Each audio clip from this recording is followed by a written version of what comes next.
Well, let's give this a shot. You know, it's been an interesting weekend. Friday, I was so sick I didn't know whether I was going to see the next day. And then I had a little trouble. We're gonna have some work done at the house, so we're checked into this hotel, nice Best Western, and all their good things to go with it. So I'm gonna sit here and make the most of my time while Scarlett's out running around playing with her little cousins. There was uh, there was something to come on TV that really kind of caught my eye. It was a guy named Michael Eric Dyson. It's on right now, talking about tears we cannot stop, a sermon to white America. At first, I was kind of pissed. Then I took a look at it. I said, you know what? I'm going to check that out. I want to see what's going on with this. Because in the back of my mind, my mother's idea this morning, she was talking about, she was tired of seeing all the negative posts, all that kind of nonsense just really wears on you after a while. I mean, just it never stops. And though I'm having no end of fun making fun of these liberals with their elitist intellectual ideas, all of a sudden becoming aware that they were wrong. I mean, I'm having a ton of fun with that. But it comes to a point where it's just old. Not really, but still, my mom told me to make that point, and I wanted to take a look at it. I said, okay, well, some of the things we agree on, some of the things we don't.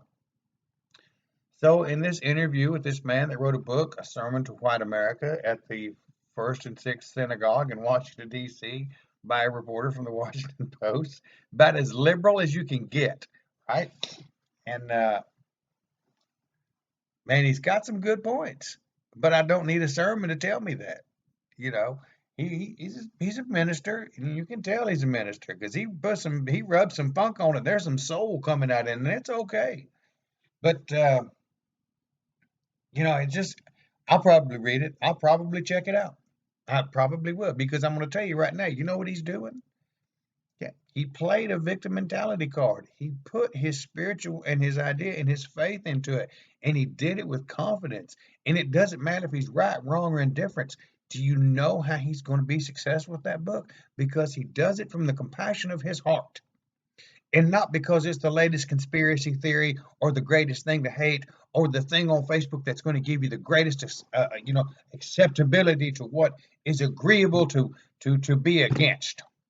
He's put his soul into it, his heart into it. And I'm going to tell you something, man. When you look at people walking down the street, if you don't have at some point in your mind, if you don't look at two African Americans or two Hispanics or two Oriental people walking down the street and have some kind of understanding and confidence in yourself and look at them and say, yeah, maybe they deserve to love too.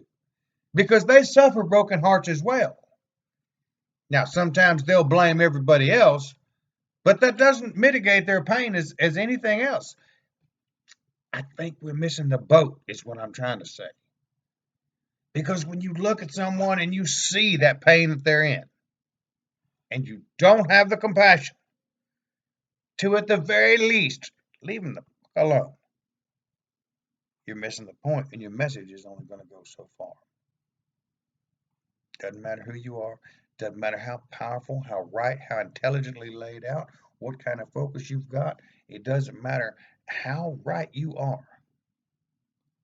If you cannot demonstrate that kind of compassion and at least the perception of love into that message, you are only ever going to go so far in this world.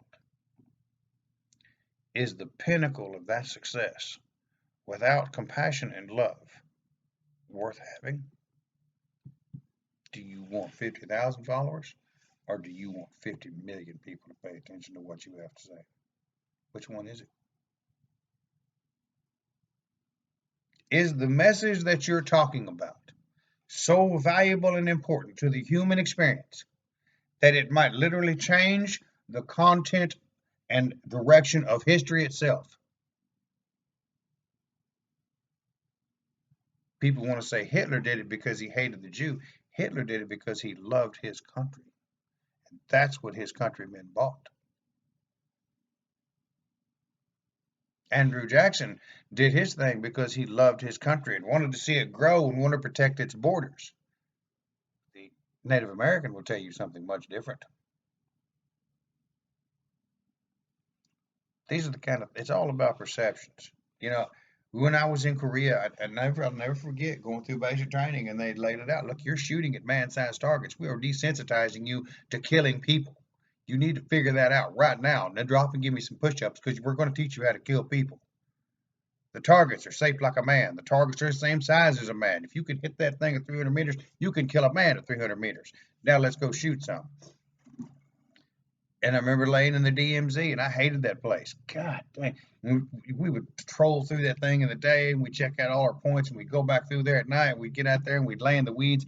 And it didn't matter if it was. I remember some monsoon came through there. As far as I know, we laid there in the rain for 2 hours, freezing our butts off in September, October, waiting for somebody to pop up out of the weeds on the other side so we could kill him. If you kill him, you get to go home. Please, somebody show me a face. Give me something to shoot at. I didn't care if that kid that's patrolling that might have had a young child. I could care less if his mother and father loved him. I could care less if his government was telling him that he is a hero for standing against empirical America. I couldn't care. I wanted him to die so I could go home. It's just that simple.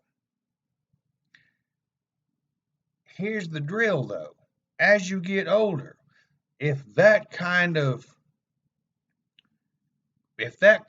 mentality cannot be tempered with wisdom and love, you are only ever going to get so far in this world. This man is up here right now laying down a sermon about the tears we cannot stop, a sermon to white America. He's been given a platform in a synagogue by the Washington Post to tell us how we're supposed to treat the rest of the world. Doesn't matter that we're still trying to figure out that we are just now beginning to reclaim our own identity. After decades of liberals telling us, you've got to give it away. You can't be that anymore. That's, other people kind of hurt. You can't do that. Yes, people hurt. Yes, all of these other races in the world suffer pain and feel pain and suffer broken hearts and mental anguish just like we do. And I can assure you that in the parts of the world where these people originate from, the mental anguish and pain that they have visited upon their fellow man is an abomination to the existence of human beings. Take a look at what happened in the Congo, what's still going on in Africa. And then we take a look at what's happened in the Middle East since 1947. Take a look at what's happened there and see how and now we want to invite that into Europe. You people are watching the death of Europe as we speak. We can no longer afford to be afraid to embrace the uniqueness, the greatness of who we are because somebody else has a broken heart. If we have anything, we have a greater responsibility and obligation to stand up and say, this is how I did it. Come along, you can do it too. You say Europe, I never forget. Many years ago when I was doing a lot of cocaine, I was sitting there with my African-American drug dealer, and he said, that's a black man. I said, you know what? How about being a man for once in your life? That man set it all aside and now put himself through college and and now he worked for an ambulance company. Not sure what he's doing now, doing just fine. Still talk to him all the time. Both of us made it out alive. Because we thought, you know what, instead of being this or that, I think I'm going to be a man today. How about that? We've got to begin to develop the confidence of our thoughts and our actions, or we're going to continue to fail. The idea of being a man or a woman got to be one of the most valuable concepts we ever flesh out in this world. And we cannot temper that crucible of steel by allowing the pure material to be contaminated by thoughts and ideas that absolutely corrode the strength of steel. Yeah, my challenge is make sure that when I put something forward that my daughter's children's children look at it, say, Grandpa was right. Grandpa was okay. Because believe you me, there are plenty of people out there right now that say, Bryan's a hater. Let me tell you something. Bryan really doesn't care about what these other races are having to deal with. I can't do a thing about that. There's not a thing I can do to fix that. I don't understand where they come from. I don't even know how to cook like they cook. I don't understand what they're saying to me half the time. But you know what? When I talk to other people like me, I have a feeling that my having made it out of that situation might have some benefit to someone else so that they won't have to, people just like me, people in Asatru that are finding that answer, people that have seen, hey, there might be something more here. That experience might be worth something to someone else so they don't have to feel the heartache, the pain, the loss, the devastation of thought, heart, and character that I have felt, that I have brought upon myself. And to stand up and try to do it again, to stand up and shrug it off your shoulders and become a man like individual one more time. It's very hard to do when you're spending all your time focused on somebody else's issues. Can't give something away you ain't got. You can't sermon to white America when you can't sermon to African America.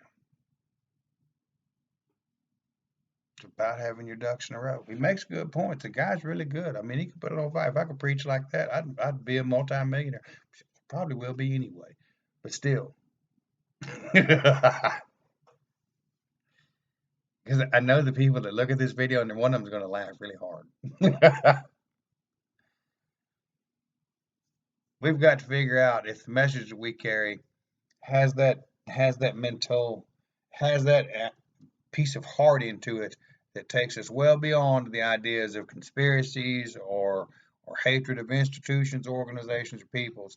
Whether that piece of our heart that we put into our faith will allow our faith to develop and grow and become something more than it is, even if it is just for the Caucasians and the tribes of Northern Europe and the people of white people as a whole. Is there love in it that will allow us to embrace each other and not be afraid that somebody over there is going to take something from me? Because every time I see that kind of idea to come up, it's always based on the idea that somebody over there he's going to take something. I am not going to be able to be as much of a man because that guy's over there doing something. Then lift some weights. I don't know what to tell you, man. Move to a better part of town. Do something. But quit living in fear because of some conspiracy that somebody's going to take something from you that's going to prevent you from being as much man as you want to become. Stand up. That's all I'm saying. Stand up. It's yeah. The seeds of a new book are definitely in that one. Anyway, thanks for listening to that Sunday rambling. I hope you enjoyed it.